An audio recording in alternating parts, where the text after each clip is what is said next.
Have you ever watched a movie so bizarre that it almost made sense the longer you thought about it? That's Star Trek V, The Final Frontier. A movie that tried to show us God and ended up showing us something even scarier, human ego wrapped in divine light. Now I know what you're thinking. Star Trek V. Seriously, Jones, that one? Yeah, the one where Kirk, Spock, and McCoy meet a cosmic being with a Santa Claus beer who says, "Bring me your starship." Ridiculous, right? But here's the twist. It's not as dumb as it looks. Because behind that weird blue light and awkward dialogue, there's a question most Fee stories are too scared to ask. What if the thing pretending to be God isn't divine at all? Just another alien con artist in the universe's biggest scam? And that's exactly why Star Trek V's God-villain fits the franchise perfectly. Let me break this down. See, Star Trek has always been obsessed with power disguised as enlightenment. From Trelane to Q to those creepy all-powerful aliens who speak like philosophy professors, the series has a pattern. It's not about space battles, it's about the dangers of worship. And then along comes Sybok, Spock's half-brother, the guy who thought pain could be cured like a fever. He's searching for Shakari, the mythical paradise beyond the Great Barrier. A place that supposedly holds God himself, except what he finds isn't God, it's a parasite that feeds on faith. Now that's where it gets brilliant, because Star Trek V isn't really about meeting God, it's about exposing the idea of God. Think about it. The moment this divine being asks for a spaceship ride, Kirk doesn't kneel, he questions. He literally looks at the entity and says one of the boldest lines in science fiction history. What does God need with a starship? Boom.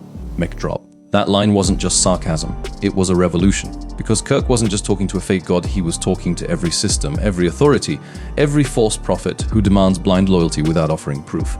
And suddenly, Star Trek V's cheesiest scene becomes its deepest. A giant space fraud demanding worship, and a human daring to say no. Now, here's where things get even more fascinating. By the time this movie hit theaters, Star Trek, the next generation had already introduced Q, another godlike being who toyed with humans just for fun.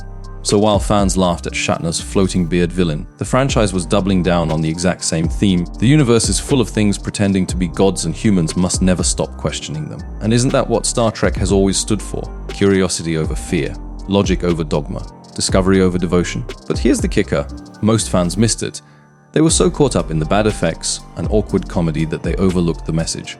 That God wasn't a joke, he was a mirror, a reflection of every leader who claims power in the name of righteousness. And if that doesn't sound familiar today, maybe you're not looking closely enough. Before I reveal the hidden brilliance behind this misunderstood villain, dear viewer, if you love uncovering the forbidden truths inside old classics, make sure you subscribe to my channel right now. Because here, we don't just rewatch movies, we decode them. Alright, ready to go deeper? Because the next part gets a little existential. Let's be honest, when most people talk about Star Trek V, they call it the weird one. The one with the space god, the camping scenes, and Kirk arguing with lightning. But what if I told you this so-called failure might actually hold the purest essence of what Star Trek was meant to be? See, Sybok's story isn't just about religion, it's about obsession. He's not evil. He's just desperate to believe in something. And that desperation, that's the real villain. Because the more he chased perfection, the more blind he became to the truth right in front of him. Sound familiar? How many times have we seen people in real life follow an ideology so hard they forget why they started in the first place? That's why Kirk's defiance matters so much. He doesn't fight God with weapons. He fights him with doubt. And in the Star Trek universe, doubt is sacred. The so-called deity says, "You must bring me your starship." And Kirk just stares him down and says, "Excuse me? But what does God need with a starship?" That line. It's more than dialogue. It's Starfleet's entire philosophy condensed into one question. Because in Star Trek, knowledge isn't rebellion, it's responsibility. And faith without curiosity, that's just surrender. Now here's where things get beautifully tragic. When Sybok realizes the truth, that the god he's been worshipping is nothing more than a manipulative being using his faith. He doesn't run, he doesn't beg, he sacrifices himself.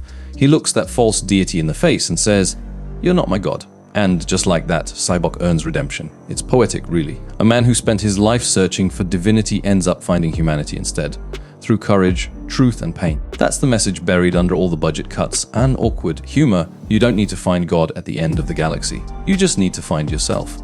And for all its flaws, Star Trek V gives us that. Now let's talk about why this villain, this fake God, makes perfect sense in the Trek timeline. Because this wasn't the first time humans met something pretending to be divine. Remember Trelane in The Squire of Gothos, the childlike entity who thought he was a god, or Vigar in the motion picture, a machine that believed it had become infinite. And of course Q, the cosmic troll who treats omnipotence like a sport. Star Trek has always asked, What happens when power believes it's holy? And the final frontier just took that question and turned it into myth? Sure, it looked cheesy. The glowing eyes, the thunder voice, the floating head. But underneath that, it was a warning. Because if you strip away the special effects, the story's message is universal: beware of any being, person, or ideology that demands your worship but can't answer your questions. And that, DR viewer, is why Star Trek V's God isn't a mistake, it's a mirror. A mirror for every era, every leader, every belief system that confuses power with purpose. Now let's get a little hypothetical. Imagine if that entity beyond the Great Barrier wasn't just a random being, but a remnant of an older civilization, something like a proto-Q. What if it was once worshipped by ancient worlds and what we saw was just its weakened echo? That changes everything, doesn't it? Because then Star Trek V wouldn't be about meeting God, it would be about uncovering the fossil of a forgotten god. And you know what? That fits too perfectly with Trek's cosmic philosophy to be a coincidence. See, that's what makes this franchise timeless. Every time it looks outward, into the stars, it's really looking inward into us. So yeah, the final frontier might look clunky, but it's trying to say something eternal, that humanity's greatest journey isn't across galaxies, it's through belief itself. And before you laugh at the space god with the beard, ask yourself, isn't that exactly the point? That even in the farthest reaches of the universe, our biggest enemy is still our own blind faith. That's the genius buried in the chaos. That's why Star Trek V's so-called worst villain might actually be one of its most important. And maybe, just maybe, Shatner knew exactly what he was doing. So here's my challenge to you, crew. The next time you hear someone roast the final frontier, don't just roll your eyes.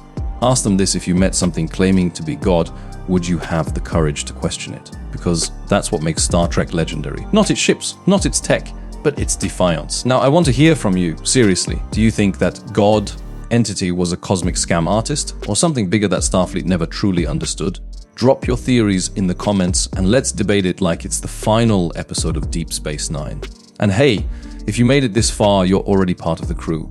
Hit that like button and join the channel if you haven't already, because here we don't just review sci-fi, we dissect its soul. I'm Jones, and this was your breakdown episode. Until next time, keep your phasers charged, your logic sharp, and remember, sometimes the biggest gods hide behind the smallest lies.